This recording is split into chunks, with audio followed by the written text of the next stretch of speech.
এলাকার উন্নত হইল না। এই যতক্ষণে আমি তোমাদের বাড়িতে এলাম ততক্ষণে ইউরোপ চলে যেতে পারবো। এলাকা উন্নত হয়ে গেছে। টাকা আসবে ডাক দাও সবাই। আব্বা আম্মা মুক্তা দেখো কে আসছে। আরে মনি কেমন আছিস তুই? হ্যাঁ তাকে সালাম, আল্লাহ তোর বাঁচায় রাখো। যাও বাবা, তুমি কেমন আছো? আব্বা ভালো আছিলাম, এই রাস্তা দিয়ে আস্তে আস্তে খুব ক্লান্ত হয়ে গেছি। তারপরে তো ছোট শালিক বিবাহ না, এসে তো পারি না। এই যে শালিকা তোমার ভাই কখন থেকে এসে দাঁড়ায় আছে, তোমার কোনো খোঁজ খবর নাই? হ্যাঁ কখন থেকে কোথায়? কেবলমাত্রই তো আসলে। চুপ কর। যাও বাজি, উঠানে খারাপ কথা কইবা না, ঘরে যাইবা। আসো ঘরে আসো। আব্বা ঘরে তো যাবোই, তার আগে দেখেন আপনার জন্য কিনে আসছি সুধীর ঘোষের গোল্লা, মিষ্টি কাননের কালো জাম আর কৃষ্ণকে মিনে দধি অর্ডার দিয়ে আসছি। সন্ধ্যার পরে দিয়ে যাবে আব্বা। কিন্তু জামাই বাবাজি, আমি আর তোমার শাশুড়ি মিষ্টি আর দধি তো খাই না, কারণ আমাদের ডায়াবেটিস। আরে আব্বা রাখেন তো ডায়াবেটিস, বাঁচবেন কয়দিন? যে কয়দিন বাঁচবেন খায়া লইয়া কামাই, জীবাত্মা জামাই। আসসালামু আলাইকুম। আব্বা আপনি না কইছেন আপনার মেজু মেয়ের জামাই আর মেজু মেয়ের মন নাই, তাহলে তোরা এখানে কেন? কি ব্যাপার, তোরা এখানে কেন? আব্বা মেয়ে দুলা ভাই আমি আসতে বলছি। বাড়িতে একটা জরুরি কাজে তো সবারই থাকা দরকার। হ্যাঁ, আপনারা সবাই কেমন আছেন? মনে ভিতরে চলো, আসো। আবার ভালো আছেন? এই প্যাকেটের মধ্যে কি কি আনছো? আপা ফলমালিন মুক্ত কিছু ফল, এই পেয়ারা আর কলা। কপাল, হ্যাঁ এমন একটা পোলারে পছন্দ করে বিয়া করলি যে শ্বশুর বাড়িতে আইছে পেয়ারা আর কলা নিয়ে। পারো ছোটরা।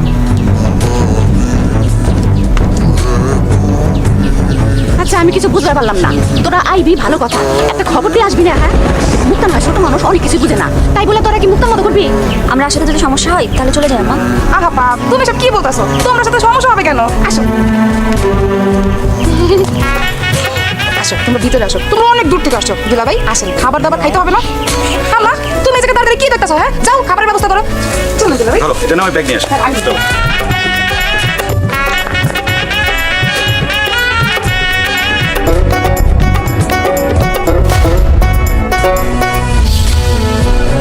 ভাইজান কেমন আছেন? দেবুকে কষ্ট করে না তো, ভালো না থাকলে কিছু সুবিধা আছে দাও। আরে উঠতা চোখে বাবা, বহু খাইবা না? আম্মা উঠবো না?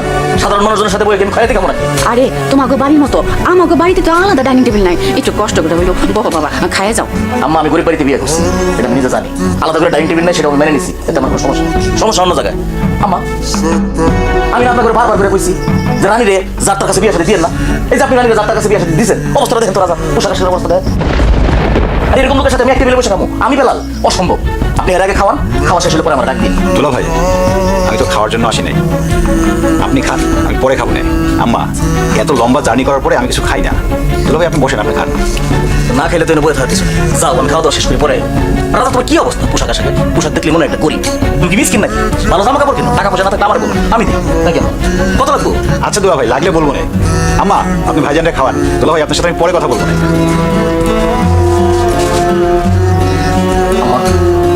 কেন আপনি এখন রানীর রাজার কাছ থেকে আলাদা করে রানীর যে চেহারা ছিল পরে ভালো করে এখন বিয়ে দিন। বাবা রে ও তোরে ছাড়বা চায় না। এখন একজন মানুষ যদি আরেকজন মানুষের ছাড়বা না চায় তাহলে তুমি কও কেমনি করে ডিভোর্সটা দেওয়া? মাথাটা একটু ঠান্ডা করো না। আমা আমার কথা বলতো না, আমি তখন লিখছি। আচ্ছা বহু আন্দাজ।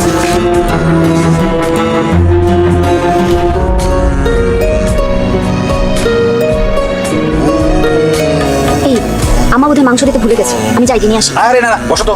আমি আম্মাকে না করছি, জার্নি করে আসছি না আমরা, তাই বলছি আম্মা মাছ মাংস দিয়েন না। নাও তো। তাই বলে শুধু সবজি ভর্তা এগুলো দিয়ে ভাত খাবে তুমি? আরে আমরা কি বাইরের মানুষ নাকি? আমরা এই বাইরের মানুষ না। নাও নাও, হাঁকো হাঁকো, তোমার ক্ষুধা লাগছে নাকি? নাও তুমি খাও। আগে তুমি খাও। মজা হয়েছে না? আম্মা রান্না করছি তো এই জন্য অনেক মজা। তুমি এত ভালো কেন বলো তো? ওরা খাবা? ওরা দিব? তুমি খাও, বাইরে থেকে আসছো। আচ্ছা তুমি আসো নাই? আমার খাও।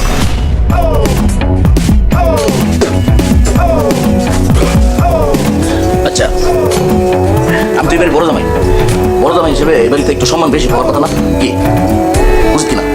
অবশ্যই উচিত, তোমাকে অসম্মানিত কি করছে? আমি তো এই বাড়িতে ঢোকার পরে থেকে অপমানিত হইতেছি। কে তুমি খেয়াল করো নাই? আমি বাড়িতে ঢুকে আপনারা কি সুন্দর করে বললাম, আব্বা আপনার লেগে মিষ্টি লইস, সন্ধ্যা করে দই আইব, বুকের উপরে আমার না করে দিল। কেমনে পারলো তোমার আব্বা আম্মা? হ্যাঁ, আমি এত কষ্ট করে মিষ্টি আনলাম, আমি কত টাকার মিষ্টি আনছি তোমার আন্দাজ আছে? তোমাদের এই ফ্যামিলি কোনোদিন দেখছে এত টাকার মিষ্টি না খাইছে? তারপরে মুখের উপরে না করে দিল। তারপরে গেলাম খাইতে, খাইতে গিয়ে কি দেখলাম, তোমার মেজো বোন জামাই আমার ঠিক পাশে বইছে। ওরে আল্লাহ রে, যায় কেমনে যায় আমার লগে? আমার লগে বইছে, আমার খাওয়া দেখি আমার নামতেছে না। এই, আমি তো যে দেখলাম তুমি একা একা খাইতেছো, ওখানে মেজো বোনের জামাই কই ছিল? তুমি সিনেমার শেষ দৃশ্য দেখছো, প্রথম দৃশ্য থেকে সে আমার সাথেই ছিল, মাঝখানে পরে সে উঠে চলে গেছে। আমি বুঝি না, মানে আমার সাথে যায় এই সাহস সে কই পায়? তাহলে তো হয়েছে রে বাবা, তুমি তো একা একা খাইছো নাকি? এখন এখানে সমস্যাটা কোথায়? সমস্যাটা তোমার এখনো বলি নাই। আসল সমস্যা তুমি টের পেয়েছে খাইতে বসে। হ্যাঁ, আমার সম্পর্কে তোমার একটা ধারণা আছে না? এরকম সম্ভ্রান্ত পরিবারের একটা ছেলে, টাকা পয়সা কোনো দিক দিয়ে তোমার করতে নাই। ওই খাই আমি খাই সেরা সোনার গায়ে। আর আমার কি দিচ্ছে? দুই পদের মাংসটা খাবার দিয়ে দিচ্ছে। ছি, গরুর মাংস মুরগির মাংস ছিল না, আর একটা মাছের আইটেমও ছিল, আর কিছু লাগে? এটা তুমি কি কইলা? লাগে না মানে? আমার মতো একটা জামাই শ্বশুর বাড়িতে বেড়াইলে ওই গোষ্ঠী লেগে পপা। আমি আওয়ার পরে আমার লাগে ধরো গরু, খাসি, মুরগি, মুরগির মধ্যে দেশি মুরগি, বিদেশি মুরগি, তারপরে মাছ থাকবে মিনিমাম 6 প্রকারের। আর আমার কি দিছে? গরু, মুরগি, মাছ। হয়ে গেল? মানে আমার মূল্যায়ন কি এটুকুর মধ্যে? মানে কেমন পারলো তোমার আব্বা এটা? মানে তোমার আব্বা আমার কি বুদ্ধি শুদ্ধি কি আছে? আমার মতো জামাই এরকম একটা খাবার দিল, হ্যাঁ হ্যাঁ, এই কি অপমান! তারপরে তো লাভ, আমি তো ভুলে গেছিলাম যে আমার শ্বশুর করি। এই, তুমি গরিব গরিব বলে খোটা দেবে না আমার আব্বাকে। ঠিক আছে, আমি আমার আব্বাকে যে বলবো কালকে তোমার জন্য 16 রকমের মাছ রান্না করে খাওয়াইতে, ঠিক আছে? আমি তো শ্বশুর বাড়ি ভিক্ষা করবার এসেছি, চাই আমার খাওয়ানো লাগবে। আমার কোনো স্টেটাস নাই। হ্যাঁ, কে তোমার এলাকার মধ্যে তাজা ইলিশ মাছ পাওয়া যায় না? ভাবদা মাছ, শিং মাছ, কই মাছ, কই তোমার আবার কি বিবেক নাই? হ্যাঁ, 15-16 পথে মাছ তো আনতে পারতো নাকি? তার বিবেক খাইছে? আস্তে কথা বলো, সবাই শুনবে তো। শুনে সমস্যা নেই, বরং আরো ভালো। আমার শ্বশুরের যে একটা ঘুমন্ত বিবেক আছে না, সেটা জানতে হবে। আমার মতো একটা জামাই পাওয়া তো কখন লাগে? তারপরে তারা পাইছে। কে তুমি বললে তোমার জামাই দিকে তাকাও। হ্যাঁ, অবস্থাটা কি আমার সাথে যা কোনোভাবে? তারপরে আমি আমার ছোট শালীর জন্য একটা বিয়ে ঠিক করলাম। ছেলের যে পরিমাণ উপরি কামাই, এরকম ছেলে পাওয়া খুব কঠিন। তারপর তো আমার কোনো সম্মান নাই। ঠিক আছে, যা হওয়া হয়েছে এত রাগ করো না। আমি আমার আব্বারা যে বলতেছি তোমাকে জন্য স্পেশাল ঠিকঠাক করো। আমার পরে যত ঘটনা দেখতেছি যাও, একটা সুন্দর করে কফি বানাবে। এটা অর্ডার যাও, মেজাজটা খারাপ বানাবে।